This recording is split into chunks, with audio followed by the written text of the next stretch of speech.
What is up everyone? I'm Rose and welcome back to my channel. In this video, I'm going to share the top 9 tips and takeaways from this book, The Dhandho Investor, which is an amazing investing how-to book written by Mohnish Pabrai. Mohnish Pabrai is a legendary value investor who has generated a cumulative return of 517% from the period 2000 to 2013, compared to a cumulative 43% for the S&P 500 index. Unfortunately, his fund, Pabrai Funds, is closed to new investors.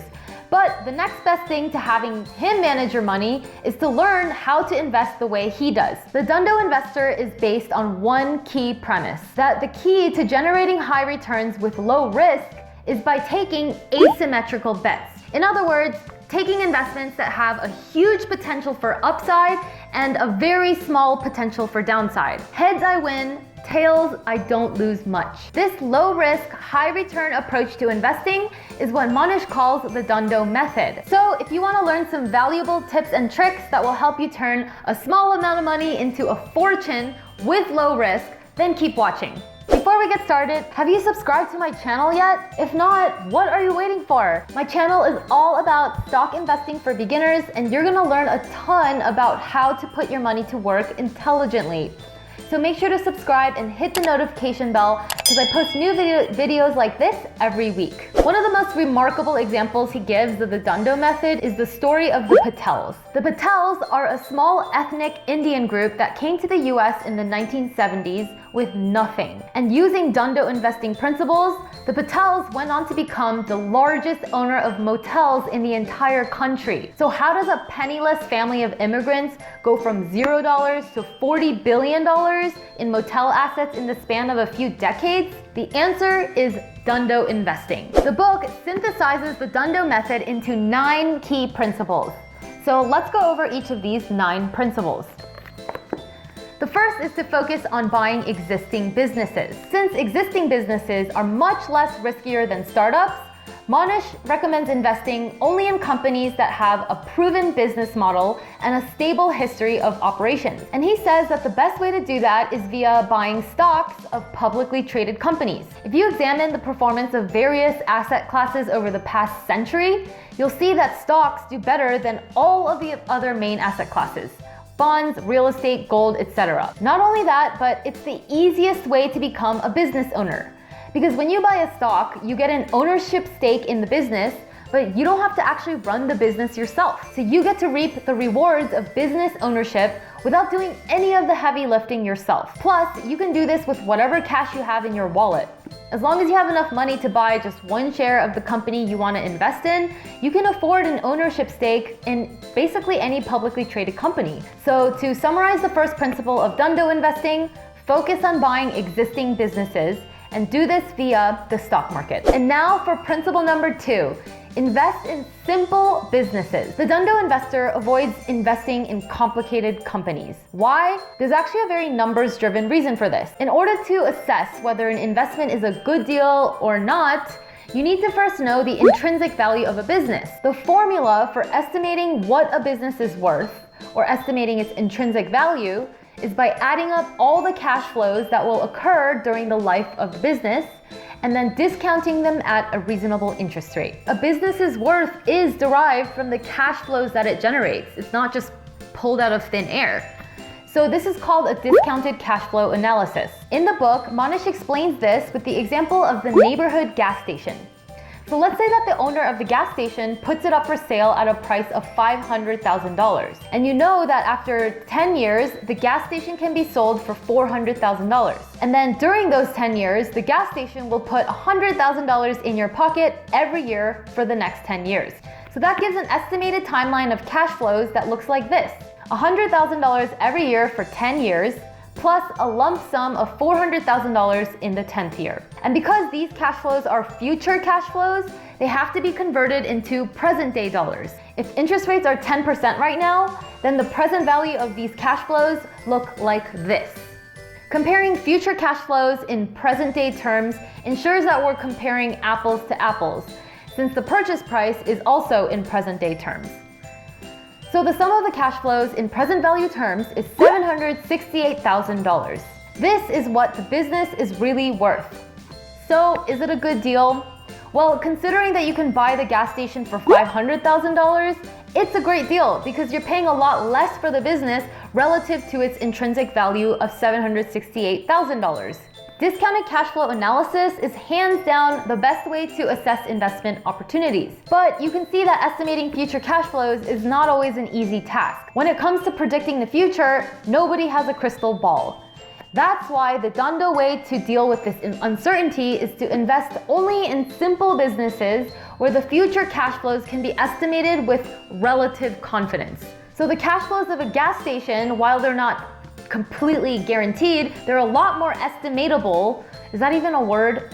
Estimatable than the cash flows of a business such as like a biotech company that's still in the research phase and they don't have a proven product yet. So rather than try to be all smart and predict the future of these kinds of complicated companies, the Dhandho method wants you to simply avoid those kinds of companies and just stick with businesses that are relatively predictable and have stable cash flows. Examples of businesses like this are motels, as in the Patel story, Coca-Cola, which was Warren Buffett's most successful investment, and Bed Bath & Beyond, which Mohnish uses in the book to walk us through a discounted cash flow analysis. And now that brings me to the third component of the Dhandho framework. Invest in distressed businesses in distressed industries. Now that you understand how to calculate the intrinsic value of a business, you now have a powerful tool for finding great investment opportunities. Just like with the gas station example, where you could buy something worth $768,000 for only $500,000, when it comes to stocks, you also want to look for ways to buy stocks at less than their intrinsic value. And according to Dhandho, the best way to do this is to look for distressed companies. So going back to the book's story of Papa Patel and his motel investment, he bought the motel in the 1970s during a very troubled time in the economy. The country was in a recession and you could pick up motels at fire sale prices. You can also do this in the stock market. Because stock prices are so volatile and driven by news headlines, the market can be very emotional. And this often creates huge dislocations between a stock's price and its underlying value. So what you're looking to do is to buy a stock when it's trading at a distressed price. The third principle of the Dhandho investing framework is perfectly summed up by this quote from Warren Buffett. I will tell you how to become rich. Be fearful when others are greedy, and be greedy when others are fearful. Number 4 of the Dhandho investing method is to buy businesses with durable moats. A moat is protection from enemies. So in medieval times, a castle needed to have a moat in order to keep out its enemies. And the wider and deeper the moat, the greater the protection. So it's the same for businesses. Because of free market capitalism, the competition in any industry can be brutal. If a business doesn't have some sort of competitive advantage, they'll get wiped out by competitors pretty quickly. So how do we know for sure if a business has a moat or not? You look at the financial statements. So a business with a strong moat will have high returns on capital. Return on capital is a metric that tells us how much income a business is generating with the capital deployed in the business. I made a free download for you called the Stock Investing Checklist, and in it I go over in detail how to calculate these numbers. So be sure to grab it below. I've included the link in the description of this video. So you want to look for companies with high returns on capital because that indicates companies with wide moats. Examples of companies with strong moats are American Express, Coca-Cola, Harley-Davidson, and Google. Moats can come from having a brand name or a cost advantage, economies of scale, and all kinds of other reasons. Again, I go over moats in more detail in my stock investing checklist, so go ahead and get the free download if you're interested. And now for principle number 5 of the Dhandho investing method. Bet heavily when the odds are overwhelmingly in your favor. In investing, there's no such thing as a sure bet.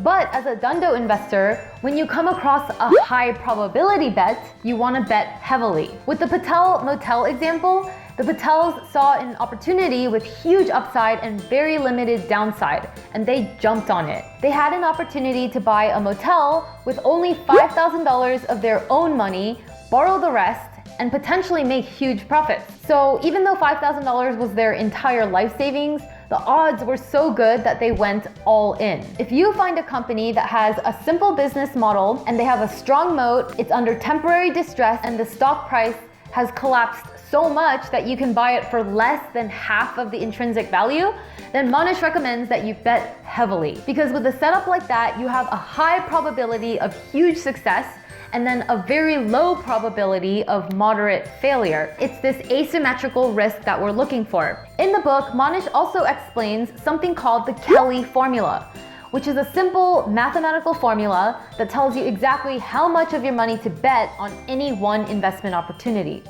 The formula is based on calculating the odds, and it was made infamous by Ed Thorpe, an MIT professor who used the formula to basically make a fortune playing blackjack at Las Vegas casinos. Although investing is not the same as playing blackjack, thinking probabilistically and betting big in high probability situations is the main takeaway of this fifth Dhandho investing principle. Also, the book goes more into detail about the Kelly formula, so if you're interested in finding out more, definitely check out the book. It's super interesting. And now for principle number 6, focus on arbitrage. Arbitrage is a fancy term for riskless profit.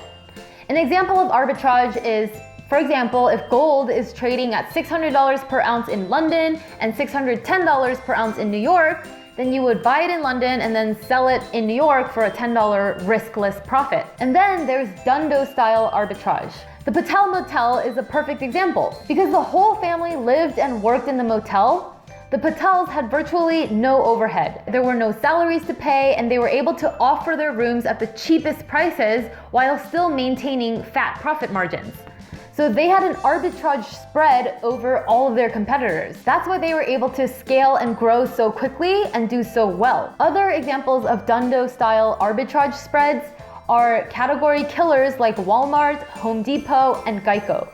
Each of these companies has a unique situation that allows them to make more money than all of their competitors. So the arbitrage spread is essentially another way of describing a moat. And Mohnish teaches that if you find a Dhandho-style arbitrage spread, like the Patel Motel or Walmart or Geico, then you should milk it for all it's worth. Wow, we've covered a lot here already. Principle number 7 is to buy businesses at big discounts to their underlying value. This is also called investing with a margin of safety. Remember the gas station example? After estimating the cash flows and the gas station's intrinsic value, you realized that you could buy it for a lot less than what it's worth. So you could buy it for $500,000 versus the intrinsic value of $768,000. So the difference between that price and the value is your margin of safety. Because the future is full of uncertainty, and even the best estimates of cash flow can turn out to be wrong, Dhandho Investing wants you to only buy companies at a steep discount to underlying value. That way, you don't have to be accurate and perfect about estimating the future because a margin of safety protects you from the unknown. So principle number 7 is all about investing with a margin of safety. And principle number 8 is to look for low-risk, high-uncertainty businesses. The best Dhandho-style investment opportunities have a combination of low risk and high uncertainty. The low risk component makes it a conservative bet to take, and the high uncertainty component allows for a big potential payoff. Other combos like high risk, high uncertainty, or low risk, low uncertainty, you don't want to take those because, first of all, high risk, high uncertainty businesses, that just sounds like gambling. And you also don't want to take low risk, low uncertainty bets because there's just no potential for any gains there. So you want that ideal combo of low risk, high uncertainty. The Patel Motel was the perfect low risk, high uncertainty business because all that was at risk was their $5,000 down payment. So even in the worst case scenario, there wasn't that much for them to lose. Yet there was huge potential for upside because the future of the motel industry was at such a shaky point in the economy. Low risk and high uncertainty is the ideal combination for the Dhandho investing framework. And finally, principle number 9, invest in the copycats rather than the innovators. With the Dhandho investing framework, Mohnish says that innovation is a crapshoot, whereas taking an already proven idea and scaling it is much more reliable. When the first Patel bought a small motel and found some success, other Patel relatives copied him and bought their own motels. Pretty soon, Patels copied this model all over the US, and because it was a proven idea, they did very well. The proof that the copycat strategy works is in the numbers. 1 out of every 5 motels in the United States is owned by a Patel. If this worked for a small group of refugees who came to the US with nothing, then I'd say it's a pretty good strategy. Other examples of hugely successful companies that were copycats rather than innovators are McDonald's and Microsoft. Both of these companies actually did not have any original ideas, but they were successful because they're good at executing and scaling. The founder of McDonald's, Ray Kroc, he modeled his restaurants after a very successful hamburger stand that he came across in California. Total copycat. And Microsoft, they licensed their flagship product from a company called Seattle Computer. So their operating system, which is what they're known for, they actually didn't even invent it on their own. Since the Dhandho tagline is heads I win, tails I don't lose much, Mohnish recommends investing in the companies that know how to be good copycats of a proven idea. In closing, this book packs in an MBA-level investing education in less than 200 pages. It's a quick, easy read, and it simplifies some really advanced investing concepts into a simple, proven framework that anyone can use. It's my 3rd time reading it now, and I'm getting even more gems every time I read it. If this kind of investing is exciting to you, then don't forget to grab my stock investing checklist. It's free and I've linked to it below. It's gonna help you analyze stocks from a very objective perspective and go through some of the criteria that we talked about here. Did you like this video? If so, then please give it a thumbs up. And if you have any questions at all about what we talked about, feel free to ask me in the comments or message me on Instagram at Investing with Rose. To learn more about money and investing, make sure you also check out these 2 videos right here. And if you're new to the channel, I'd really love it if you subscribed. Always remember to go after your dreams unapologetically and to live life on your terms. Cheers.